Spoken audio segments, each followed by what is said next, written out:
Amazing എന്ന് പറഞ്ഞാൽ amazing. അതെ, ഇത് ശരിക്കും എമേസ് തന്നെ കേട്ടോ. കാരണം ഇത് ഉണ്ടാക്കാൻ വളരെ എളുപ്പമാണ്, എന്നാൽ രുചിയാണെങ്കിൽ നല്ല ടേസ്റ്റാണ് കഴിക്കാൻ. ഇത് കണ്ടാൽ വിചാരിക്കുന്നത് എന്താ പാൽച്ചാലി സേമിയ ഇട്ടതാണെന്ന്, പക്ഷേ ഇത് അതല്ല കേട്ടോ, നമ്മുടെ സേമിയ പായസം കേട്ടോ.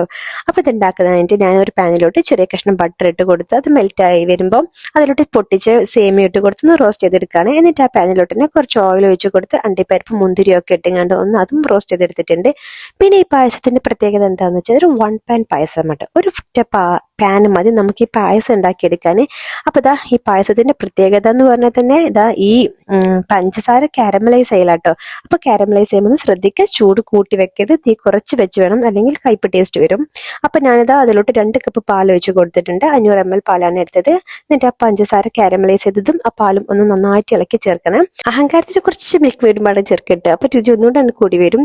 പിന്നെ ഇതാ ഞാൻ അതിലോട്ട് കുറച്ച് വെള്ളം ചേർക്കുന്നുണ്ട്, ഒരു 1/2 കപ്പ് വെള്ളം ചേർക്കുന്നുണ്ട്. എന്നാലേ നമുക്ക് പായസം കുറച്ച് നീട്ടി കിട്ടുള്ളൂ.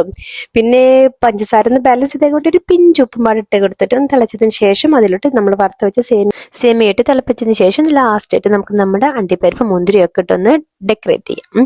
എന്നിട്ട് അതിലോട്ട് കുറച്ച് ഓയിൽ പാടെ വെച്ച് കൊടുക്കുക. നമ്മളിത് പൊരിച്ചെടുത്ത ഓയിലുണ്ട്, അത് അല്പം ഒഴിച്ച് കൊടുക്കുന്നുണ്ട്. അപ്പൊ അതാ നമ്മുടെ സേമിയ പായസം, കാരമലൈസ്ഡ് സേമിയ പായസം കേട്ടോ. നല്ല ടേസ്റ്റ് ആണ് കഴിക്കാൻ.